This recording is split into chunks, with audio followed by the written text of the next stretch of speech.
The defensive backs need to step up and be better players. They need to be more tenacious and show us what you've described. Of course, that works together with the pass rush because they can only do so much against the better receivers. So the pass rush is going to have to be just maybe that much better against the elite teams.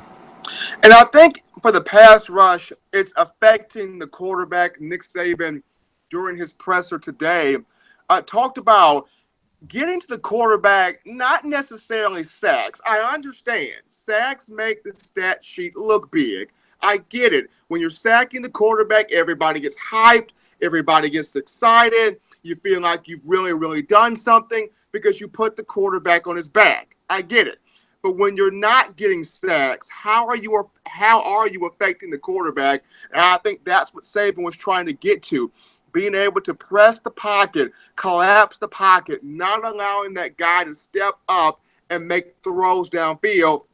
And not just that, but also batting some balls down. This is what made Dalvin Tomlinson a big-time star at Alabama during his tenure. Now, Dalvin Tomlinson is with the New York Giants, being drafted in the 2017 draft venue.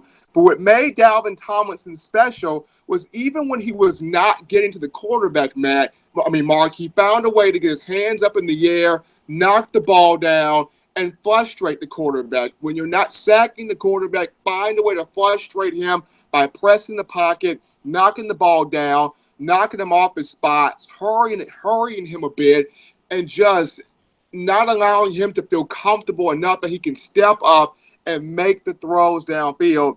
And I think that's the point that Saban's trying to drive home. A lot of these athletes, they are so consumed by, I got to sack him,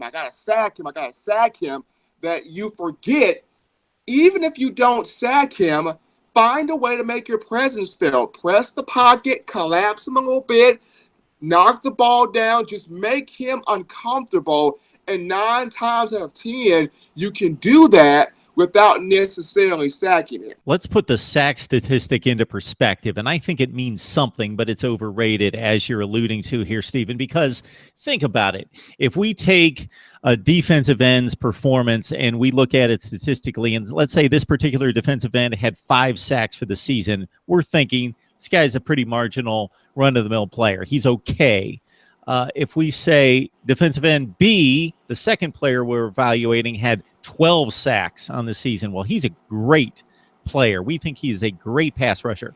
Okay, these two players, they play a full 15-game schedule, make it to the BCS or the national championship game. I'm thinking years gone by, the national championship game, and they're facing, let's say, 30 dropbacks a game over the course of 15 games. That's 450 dropbacks, and we're evaluating 2 players based on the difference in 5 sacks. The assumption is that if a player's sacking the quarterback 12 times, then he affected far more throws than that, because if he's getting to the quarterback to make the actual sack 12 times, he most likely, unless he's an extremely lucky player who's just getting the sack every time he gets in there, is affecting far more than that, while the player that had 5 sacks is affecting the quarterback far less than that. And I get that metric. But then, it's almost like in the secondary, we look at a guy that's got, 7 or 8 picks, and we're thinking, holy cow, that guy's got 7 or 8 picks.